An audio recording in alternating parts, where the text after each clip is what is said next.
যে ইউনিট গঠন করা হয় তাই হাইওয়ে পুলিশ।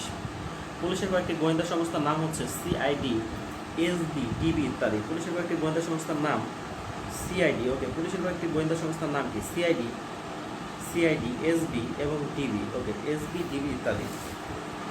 এরপরে যদি আমরা দেখি যে এসবির কাজ কি, এসবির কাজ হচ্ছে আইন শৃঙ্খলা পরিস্থিতি সম্পর্কে দৈনন্দিন প্রতিবেদন এবং সাপ্তাহিক প্রতিবেদন তৈরি করা, চাকরি বাকরির ভেরিফিকেশন করা, পাসপোর্ট ভেরিফিকেশন করা, পুলিশ ক্লিয়ারেন্স প্রদান করা, নিরাপত্তা পরীক্ষণ করা এবং অতি গুরুত্বপূর্ণ ব্যক্তিদের নিরাপত্তা দেওয়া ইত্যাদি এসবির কাজ কি। এরপরে ডিবির পুনরূপ হচ্ছে ডিটেকটিভ ব্রাঞ্চ।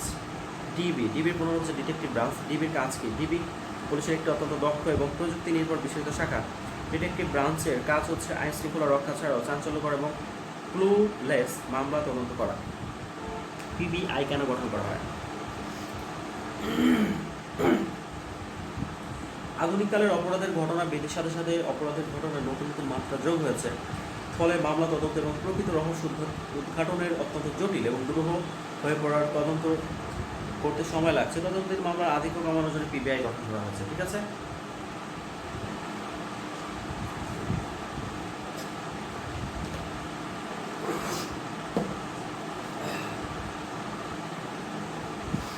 এরপরে যদি আমি দেখি যে পিবিআইয়ের কাজ কি, পিবিআইয়ের কাজ ফৌজদারি মামলার তদন্ত নিষ্পন্ন করতে পুলিশের নিয়মিত শাখার সদস্যদের সহায়তা করা এবং চাঞ্চল্যকর ঘটনার তদন্ত দ্রুত শেষ করাই পিবিআইয়ের কাজ। পিবিআই 16 ধরনের মামলার